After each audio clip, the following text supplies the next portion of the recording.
Zero tolerance. Guns and drugs off the street. If you commit a violent crime in Lee County, we will put you behind bars at the Marceno Motel. It's that simple. Welcome into Midweek with Marceno, the final episode of the year. We're closing out 2022. I'm Public Information Officer Julie Martin, and joining me, as always, Sheriff Marceno. It's always great to have you sitting here, and especially closing out the year in our brand new studio. It's great to be here closing the year out.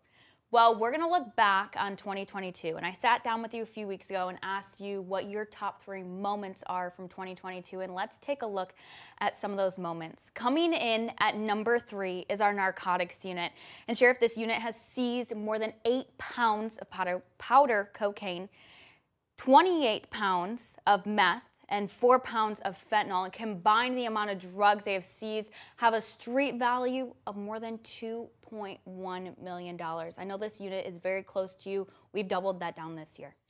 I mean, think about those numbers of drugs off the streets. Not only that, the lives that are saved. When you take drugs and guns off the streets, you save lives. People rob, kill, and steal for drugs.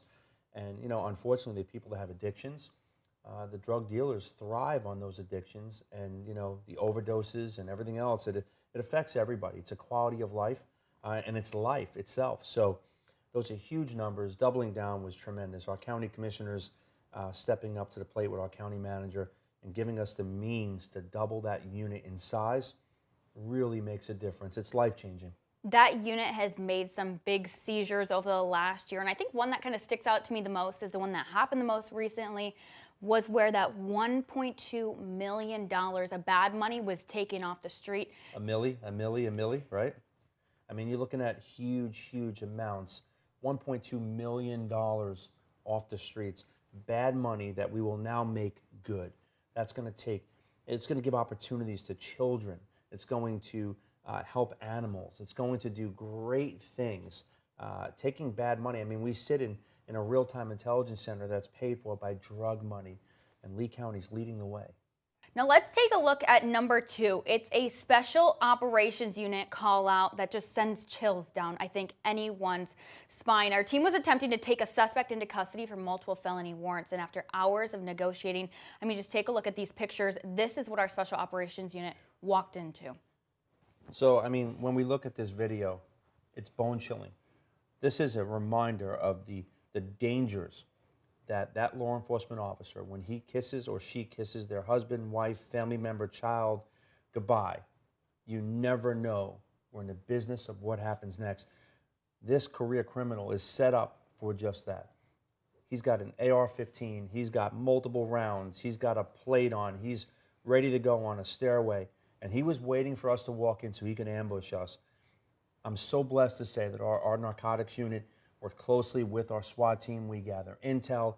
Our SWAT team is filled with amazing professionals with decades of experience. These officers have intuition.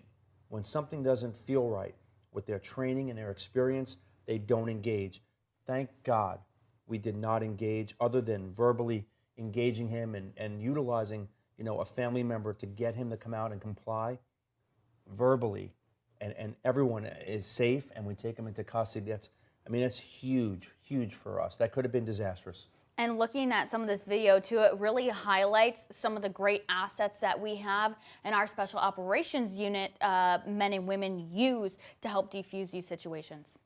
Not only training, because how you train is how you perform, but it's also having the ability, okay, and the technology to send a drone where a human being doesn't have to be in. Having the ability to engage that suspect or person without physically engaging them at a safe distance, and understanding what we have in front of us, and then again, solving that situation peacefully. It's great for everybody. And coming in at number 1, Hurricane Ian. Sheriff, I think this one really speaks for itself as well, just complete devastation. I'll never forget, Hurricane Ian was heading up the coastline. We weren't sure where Mother Nature was going to take her. But I look at this video, and it's unbelievable. There's no words that can describe the devastation.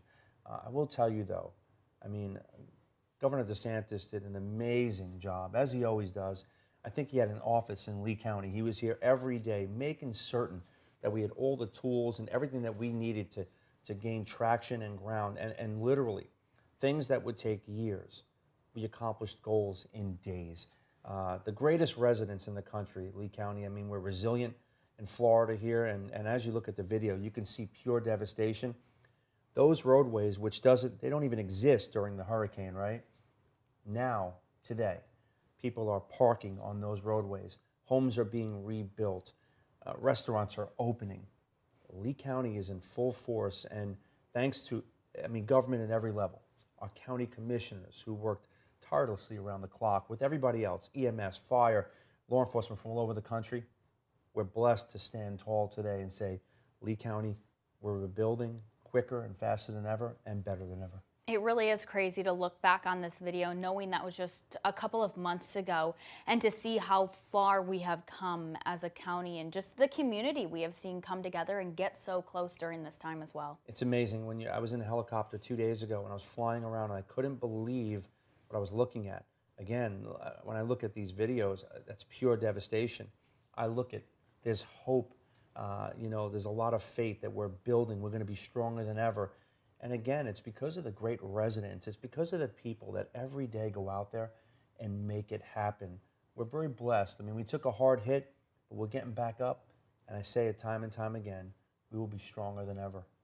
Now, as we wrap up 2022, let's talk about next year. What goals do you have for us here at the Sheriff's Office in 2023? So my goals are in the next new year. One, school safety is very, very important. It's the number one important thing for me in this community. So I'm gonna increase our school threat enforcement team, as I just did once again. And utilizing that bad money, turning it good, buying technology, enhancing even more what we do in the schools. Right now, we actually got the #1 school safety award in the whole state of Florida. It's only going to get better. Also, taking more narcotics off the street. Our narcotics unit does an amazing job, but the more drugs off the street, the more lives are saved.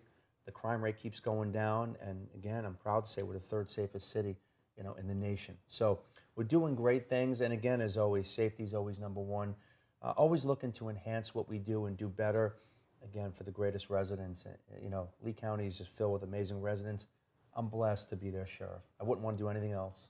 Well, we've done a lot of wonderful things this past year, and I know that we will only be greater next year. And we have so many new things that we can't wait to share with the community going into 2023 as well. And Sheriff, we always appreciate you sitting down every Wednesday and joining us and talking about things that mean so much to our community members as well.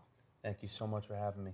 Well, we hope you have a wonderful new year, and we'll see you back here in this same spot next year.